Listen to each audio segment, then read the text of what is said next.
तो पिछली क्लास में हम आपको संख्या पद्धति के बारे में बता दिए थे, उसकी बेसिक चीज़ें सब आप लोग पढ़ लिए होंगे। तो आज हम अभ्यास प्रश्न पर आए हैं। तो आपको देखना है पहला प्रश्न, 1 से 11 के बीच कितनी सम तथा विषम संख्याएं हैं। तो 1 से 11 के बीच में कितनी सम संख्या है और 1 से 11 के बीच में कितनी विषम संख्या है, दोनों को आपको बताना है। तो पहले 1 से 11 के बीच की सम संख्या, तो सम संख्या 2, 4, 6, 8, 10। तो ये कितना हुआ? कुल 5। और कितनी विषम संख्या है? विषम संख्याएं 1, 3, 5, 7, 9। तो 1, 2, 3, 4, 5, ये भी 5 हुआ, तो कुल 5। तो दोनों 5 5 है, इसका मतलब इसका ऑप्शन डी सही होगा। समझ में आया? तो बहुत सिंपल है। इसके बाद दूसरा प्रश्न है, एक कैसी संख्या है? तो एक भाज्य है, एक अभाज्य है, एक प्राकृतिक संख्या या इनमें से कोई नहीं। तो आपको मालूम है, पिछली क्लास में बताए थे, तो एक प्राकृत संख्या है और इसमें भाज्य और अभाज्य नहीं है। पिछली क्लास में हम आपको बताए थे कि एक न तो भाज्य है और न अभाज्य है। तो एक प्राकृतिक संख्या है, क्योंकि प्राकृतिक संख्या 1 से शुरू होती है, 1, 2, 3, 4, 5, और पूर्ण संख्या 0 से शुरू होती है, 0, 1, 2, 3, 4, 5। तो आपका ऑप्शन सी सही होगा। इसके बाद तीसरा प्रश्न है, शून्य कैसी संख्या है? तो शून्य कैसी संख्या है? प्राकृतिक संख्या, सम संख्या, पूर्णांक, इनमें से कोई नहीं। तो शून्य जो है ये पूर्णांक है, क्योंकि प्राकृतिक संख्या 1 से शुरू होती है, तो ये प्राकृतिक संख्या नहीं है, शून्य पूर्णांक है। तो इसका ऑप्शन सी सही होगा। प्रश्न नंबर 4 है, संख्या 25, 0, 9, 87 में 8 और 5 के स्थानीय मान का अंतर होगा। तो 8 का स्थानीय मान 80 होगा और 5 का स्थानीय मान 5000 होगा। ये कहाँ से आया? तो यहाँ देखिए, 8 का स्थानीय मान, तो जहाँ 8 है वहाँ 8 लिखेंगे, इसके बाद 0। तो 8 की जगह 8 लिखेंगे, इधर 0, तो 80 हो जाएगा। इसी तरह 5 की जगह हम 5 लिखेंगे, इधर जितने अंक हैं सब 0 हो जाएंगे। तो ये कितना हुआ? 50000 हो गया। तो स्थानीय मान इसी तरह लिखा जाता है। और इसके आगे क्या कहा है? स्थानीय मानों का अंतर, तो इन दोनों का अंतर। तो अब अंतर हम यहाँ लिख लेंगे, अंतर 5 में 4 0 है, माइनस 80, 30 में से घटा दो, यहाँ 0, 10 में 60 घटेगा 2, यहाँ 9, यहाँ 9, यहाँ 4, 49 920। तो 49 920 इसमें ऑप्शन डी सही है, ये वाला सही होगा। समझ में आया? एकदम सिंपल सवाल हैं। इस तरह से आप अगर अभ्यास करते जाएंगे तो एकदम आसानी से संख्या पद्धति समझ में आ जाएगी। संख्या पद्धति एकदम सिंपल होता है, थोड़ा ध्यान देंगे तो एकदम सरल हो जाएगा। अगला प्रश्न देखिए, 2 लगातार विषम संख्याओं का अंतर क्या होगा? तो 2 लगातार विषम संख्याओं का अंतर हमेशा 2 होता है। ठीक है? तो कैसे पता लगा? तो 2 लगातार विषम संख्याएं क्या होती हैं? मान लीजिए पहली विषम संख्या 5 है और दूसरी 7 है, तो 5 7 में 2 का अंतर होता है। तो लगातार संख्याएं हमेशा 2 का अंतर होगा, चाहे सम हो चाहे विषम हो, दोनों में हमेशा 2 का अंतर ही होता है। मान लीजिए हम पहली संख्या 13 लेते हैं, तो अगली क्या हो जाएगी? 15, 13 15 घटाएंगे तो भी 2 आएगा। तो आपका ऑप्शन 2 सही रहेगा। छठवां प्रश्न है, 3 अंकों की सबसे बड़ी तथा 5 अंकों की सबसे छोटी संख्या का अंतर होगा। तो 3 अंकों की सबसे बड़ी संख्या, 3 अंकों की सबसे बड़ी संख्या, 3 9 लिख देंगे। समझ में आया? सबसे बड़ी संख्या लिखने के लिए 9 9 लिखते हैं। तो 3 अंकों की बड़ी संख्या 9 है और 5 अंकों की सबसे छोटी संख्या लिखना है, तो 1 लिखकर 4 0 लिख देंगे। तो 5 अंकों की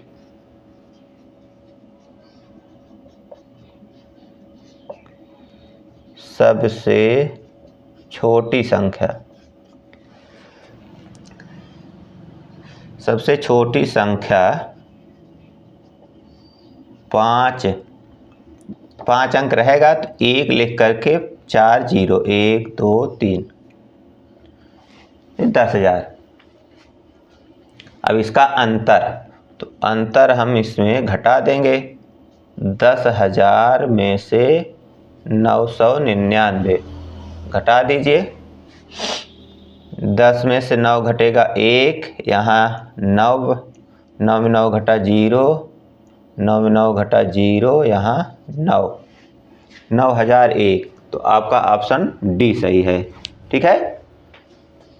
तो जिन विद्यार्थियों को कुछ कम समझ में आता होगा या जो कमज़ोर विद्यार्थी होंगे उनके लिए थोड़ा विशेष रूप से सरल तरीके से समझाते हैं, जिससे उनको भी आसानी से समझ में आ जाए, और जो ज़्यादा तेज़ बच्चे हैं वो तो समझ ही लेते हैं, उनको दिक्कत नहीं होती है। इसके बाद 7वां प्रश्न है 5, 9, 8, 2 से बनने वाली सबसे बड़ी तथा सबसे छोटी संख्या का योग क्या होगा। तो सबसे बड़ी संख्या बनाने के लिए क्या करेंगे, अब हमको 4 अंक मिला है, इन चारों अंकों से पहले सबसे बड़ी संख्या बनाना है, इसके बाद सबसे छोटी संख्या बनाना है। तो सबसे बड़ी संख्या बनाने के लिए सबसे बड़ी संख्या पहले लिखेंगे, फिर उससे छोटी उसके बाद, उससे छोटी उसके बाद, इस तरह से क्रम से व्यवस्थित करेंगे तो ये बड़ी संख्या प्राप्त हो जाएगी। और जब हमें छोटी संख्या बनाना है तो सबसे पहले छोटी संख्या लिखेंगे, फिर उससे बड़ी, फिर उससे बड़ी, इस तरह से बड़ी संख्या लिखते जाएंगे तो हमें छोटी संख्या प्राप्त होगी। तो पहले बड़ी संख्या लिखो। बड़ी संख्या क्या होगी, सबसे पहले हम 9 लिखेंगे, इसके बाद 8, इसके बाद 5, इसके बाद 2। तो ये सबसे बड़ी संख्या बन गई। और सबसे छोटी संख्या,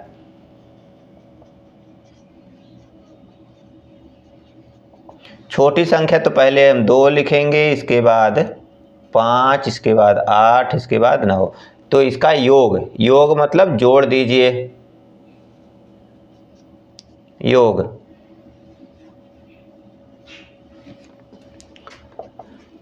9 2 11, 8 5 13 1 14, 8 5 13 1 14, 9 2 11 1 12, 12,441। तो इसमें है कहीं, ये है, ये बी वाला सही है। समझ में आया। तो प्रश्न अपने तरह से एग्जामिनर बनाते हैं, उसमें क्या कहा गया है वही आपको करना होता है। तो इसमें देखिए क्या करना है, कुछ नहीं, केवल आपको व्यवस्थित करने का तरीका मालूम होना चाहिए। इसमें ये मालूम होना चाहिए कि सबसे बड़ी संख्या कैसे बनती है।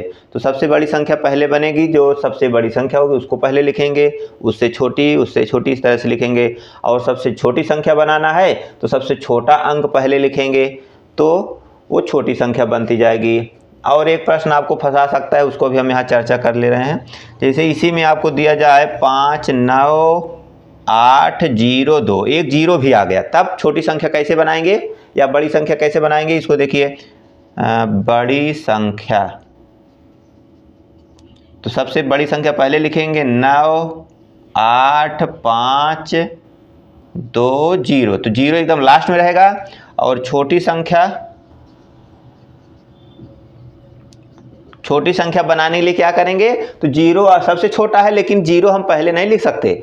अगर 0 हम लिख देंगे तो 5 अंकों की संख्या होगी ही नहीं, 4 अंक रह जाएगा। तो सबसे पहले आपको इनमें से सबसे छोटा अंक कौन है, अंक मतलब 0 को छोड़कर, तो 2 पहले लिखेंगे, 2 के बाद जस्ट 0 लिखेंगे, इसके बाद तब बड़ी संख्या 5 रहेगी, फिर 8 रहेगा, फिर 9। तो इस तरह से अगर जिसमें 0 है तो उसको इस तरह से लिखना होगा। ठीक है, ये तो समझ ही लिए, इसको भी समझते चलिए, क्योंकि ये भी दे सकता है और परीक्षा में इस टाइप का देगा, क्योंकि इसमें बच्चे कंफ्यूज होते हैं 0 कहाँ रखें। तो एग्जाम में कुछ चुने हुए प्रश्न ही रखे जाते हैं। अगला प्रश्न है 5 अंकों की कुल संख्या कितनी होगी। तो 5 अंकों की कुल संख्या कितनी होगी, इसको निकालने के लिए 5 अंकों की सबसे छोटी संख्या, 5 अंकों की कुल संख्या कितनी होगी। तो 5 अंकों की कुल संख्या निकालने के लिए आपको पहले 5 अंकों की सबसे छोटी संख्या, फिर 5 अंकों की सबसे बड़ी संख्या, दोनों का अंतर ज्ञात करना होगा। तो सबसे बड़ी संख्या 99,999 और सबसे छोटी संख्या 1 लिखकर 4 0, इसको घटा देंगे 9 9 9 9, 9 में 1 घटेगा 8, 89,999, इतनी संख्याएं होंगी। तो ये आपका ऑप्शन सी सही होगा। इसके बाद 9वां है 1 करोड़ में कितने शून्य होते हैं। 1 करोड़ में कितने शून्य, तो 1 करोड़ लिख लीजिए, 1 इकाई, दहाई, सैकड़ा, हजार, 10,000, लाख, 10 लाख, करोड़। तो करोड़ बन गया। तो इधर से गिनेंगे तो भी उतना ही आएगा। इकाई, दहाई, सैकड़ा, हजार, 10,000, लाख, 10 लाख, करोड़। तो 1 करोड़ हो गया। अब इसमें शून्य कितने हैं? 1 2 3 4 5 6 7। तो ये 7 शून्य होंगे। तो सी वाला ऑप्शन सही रहेगा। 1 मिलियन का मान है, 1 मिलियन का मान 10,000, 10 लाख, तो ये 10 लाख होता है। 1 मिलियन मतलब 10 लाख। ठीक है, इसको याद रखिए। 1 से 100 तक की गिनती में 1 कितनी बार लिखा होता है? 1 से 100 तक की गिनती में 1 कितनी बार लिखा होता है? ये सिंपल सवाल है। क्या होगा बताइए? 1 से 100 तक की गिनती में 1 कितनी बार होता है? इसकी अगर गणना करेंगे तो लंबा समय जाएगा। तो आपको हम बता दें, पहले तो 1 होता है, 1 रहेगा। इसके बाद 1 10 में लिखा जाता है, 10 में, फिर 11 12 13 14, इस तरह से आपको ऐसे 10 ठो मिलेगा। इस तरह से 10 ठो मिलेगा। इसके बाद 19 तक 1 1 रहेगा ही रहेगा, है ना। जैसे 10 लिखेंगे, 11 लिखेंगे, 12 लिखेंगे, 13 लिखेंगे, तो इधर 1 ही तो आ रहा है। कितना होगा? 10 होगा। इसके बाद जब 21 लिखेंगे तो भी 1 आएगा। 31 लिखेंगे, 41, 51, 61, इस तरह से 9 होगा। कुल 9 है। 21 में 1, 31 में 2, इस तरह से ये कुल 9 होगा। 91 तक 9 होगा। उसके बाद 1 जब 100 लिखेंगे तो 1 उसमें भी आ जाएगा। तो हो गया 9 1 10 10 20 1 21। तो कुल 21 अंक होते हैं। ठीक है, 21 अंक होगा और अन्य अंक 20 ही होते हैं, क्योंकि 100 लिखते समय 1 लिखा जाता है, 1 लिखकर 00। तो 100 लिखते समय 1 अंक 1 बढ़ जाता है। और अगर पूछा जाए 100 तक की गिनती में 2 कितनी बार होगा तो 20 होगा, 3 कितनी बार होगा 20 होगा, 4 कितनी बार होगा 20 होगा। तो इस तरह से सभी अंक 20 बार होते हैं, लेकिन 1 जो है 21 बार होता है। ठीक है, इसके बाद है 5 लाख रुपए में 1000 के नोट वाली गड्डियों की संख्या कितनी होगी? 5 लाख रुपया है, उसमें 1000 की नोट अगर रखा जाए तो कितनी गड्डी होगी? तो 1000 के नोट, तो पहले देखिए 1000 के नोट की एक गड्डी में कुल धनराशि कितनी होगी? 1000 की नोट है और उसमें 100 नोट रहेगी तब तो एक गड्डी बनती है। तो कितना हो गया? सब गुणा कर देंगे तो हो गया 10 3 2 5, मतलब 1 लाख हो गया। 1 लाख। तो एक गड्डी में 1 लाख है, तो 5 लाख में 5 गड्डी हो जाएगी। इसलिए 5 लाख में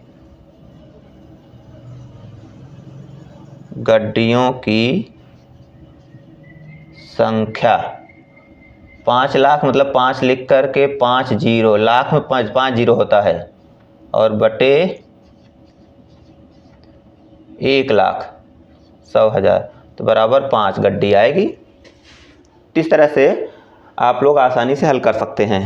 परीक्षा में तो ऐसे हल बहुत करना है नहीं, आपको शार्ट माध्यम से कर लेना है, लेकिन जब तक समझते रहेंगे तभी तो शार्ट कर पाएंगे। तो हल करने का तरीका तो मालूम होना चाहिए, उसको कैसे हल करना है। अगला प्रश्न है, अंक 7 3 5 4 को अवरोही क्रम में रखने पर बनी संख्या में इकाई का अंक होगा। तो जब इसको अवरोही क्रम में लिखेंगे तो सबसे बड़ी संख्या पहले लिखेंगे, उससे छोटी, फिर उससे छोटी, अंत में सबसे छोटी। तो सबसे छोटी संख्या क्या है? यहाँ पर 3 है, तो इकाई अंक 3 होगा। अवरोही मतलब घटते क्रम में और आरोही मतलब बढ़ते क्रम में। तो यहाँ कहा गया है अवरोही क्रम में रखने पर, तो जब अवरोही क्रम में लिखेंगे तो 3 पहले आ जाएगा, मतलब अंत में 3 जाएगा। तो आपका उत्तर 3 रहेगा क्योंकि इकाई का अंक पूछा है। अगला प्रश्न है 6000 + 50 + 1 से बनने वाली संख्या होगी। 6000 50 + 1 6051। तो 6051 ये ऑप्शन सही होगा। लेकिन इसको हल कैसे करेंगे, तो 6000 यहाँ प्लस है जोड़ेंगे, तो 6000 यहाँ लिखिए, फिर 50 कहाँ लिखेंगे, इधर अंक बराबर रहना चाहिए, 50 यहाँ रहेगा और 1 यहाँ रहेगा, मतलब इकाई का अंक इकाई की सीध में रखा जाएगा तब जोड़ सही होता है, नहीं तो 50 रख कर यहाँ जोड़ देंगे तब तो गड़बड़ हो जाएगा। इस तरह से जोड़ेंगे 1 5 0 6, इस तरह से क्या हुआ 6051 6051 ऑप्शन सही रहेगा। 1 करोड़ में कितने हजार होते हैं, 1 करोड़ में कितने हजार, तो 1 करोड़ लिख करके हजार में का भाग देंगे तो अपने आप पता चल जाएगा। तो 1 करोड़ में 7 शून्य होते हैं, अभी हम हल किए थे पीछे, तो 1 लिख कर 7 शून्य लिख दीजिए, 1 2 3 4 5 6 7। अब इसमें हजार का भाग दे देंगे तो 3 0 कैंसिल, तो बचा कितना 10,000, तो आपका ऑप्शन हो जाएगा 10,000। तो 1 करोड़ में कितने शून्य होते हैं, 7 शून्य। अगर नहीं याद है तो 1 करोड़ ऐसे लिख लेंगे, आपको हम लिखना भी बताए हैं कैसे लिखा जाता है 1 करोड़। इकाई जहाँ सैकड़ा, हज़ार, 10,000, लाख, 10 लाख, करोड़, तो अपने आप लिख लेंगे। 1000 सैकड़ा का मान है 1000 सैकड़ा, तो 1000 सैकड़ा मतलब 1000 गुणे 100, कुल कितना हुआ है 1 लाख हो जाएगा, 1 लाख, 1 लाख ये सही है। तो 100,000, तो 100,000 ये भी सही है। तो 10,000 दहाई, तो 10,000 मतलब 10,000 दहाई, दहाई मतलब 10 का भी गुणा है, तो इसका मतलब ये तीनों विकल्प, इनमें से सभी ये विकल्प सही हो जाएगी, इनमें से सभी विकल्प सही हैं। 45 89 623 में 9 के स्थानीय मान एवं जाति मान का अंतर। तो 9 का स्थानीय मान यहाँ 1000वें स्थान पर है तो 9000 हो जाएगा, और 9 का जाति मान 9 ही होगा, तो अंतर, तो 9 का जाति मान 9, इसका अंतर घटाना, तो 10 में से 9 घटेगा 1, यहाँ 9 बचा, यहाँ 9 बचा, यहाँ 8, 8,991, तो 8,991 ऑप्शन सी सही रहेगा। अगला प्रश्न है सबसे छोटी अभाज्य संख्या है। तो सबसे छोटी अभाज्य संख्या 0 2 1 3, तो सबसे छोटी अभाज्य संख्या 2 है। 1 ना तो भाज्य है ना अभाज्य है, तो 3 हो ही नहीं सकता क्योंकि 2 पहले पड़ जाती है। अगला है सबसे छोटी संयुक्त संख्या है 1 2 6 4, तो सबसे छोटी संयुक्त, संयुक्त मतलब जो मिश्रित हो, जिसमें किसी न किसी संख्या का गुणांक हो। तो 1 का तो कोई गुणांक नहीं होता, 1 गुणे 1, 2 का 2 गुणे 1, और उसके बाद 6 4, 6 4 में 6 नहीं हो सकता क्योंकि 4 में 2 गुणे 2 है, तो 2 गुणे 2 है, इसका मतलब ये 4 ऑप्शन सही होगा। कौन सा युग्म अभाज्य संख्याओं का है, अभाज्य मतलब जो किसी भी संख्या से ना कटे, एक और स्वयं के अलावा अन्य किसी संख्याओं से नहीं कटती है, वह अभाज्य संख्या होती है। तो 1 3 11 13 21 23 19 21, 1 3 तो होगा नहीं क्योंकि 1 न तो भाज्य है ना अभाज्य है, तो यहाँ पर 11 13 हो जाएगा, इसमें 11 13 सही रहेगा। और 21 23, 21 तो भाज्य है और यहाँ 21 भाज्य है, इसलिए यहाँ 11 13 सही रहेगा। कौन सा जोड़ सह अभाज्य संख्याओं का है, सह अभाज्य मतलब जो आपस में किसी अन्य संख्या से ना कटती हों। तो 15 27 3 से कट जाएगी, ये नहीं होगा। 10 15 ये 5 से कट जाएगा, ये भी नहीं होगा। 25 42 ये सह अभाज्य हैं क्योंकि 25 5 से कटता है, 42 7 से कटता है, एक ही संख्या से दोनों नहीं कट रही हैं। और 21 35 से दोनों 7 से कट जाएंगी, इसलिए सही नहीं रहेगा। तो आपका ऑप्शन ये सी वाला सही है। ठीक है, इस तरह से आप लोग आगे जो आपके पास जो भी किताबें हों संख्या पद्धति से संबंधित, उसमें से गणित के प्रश्न खोज करके हल करने का प्रयास करेंगे तो ज़रूर आएगा। अगर नहीं समझ में आता है, कोई समस्या होती है, तो आप लोग कमेंट करेंगे तो उसका भी वीडियो बना दिया जाएगा।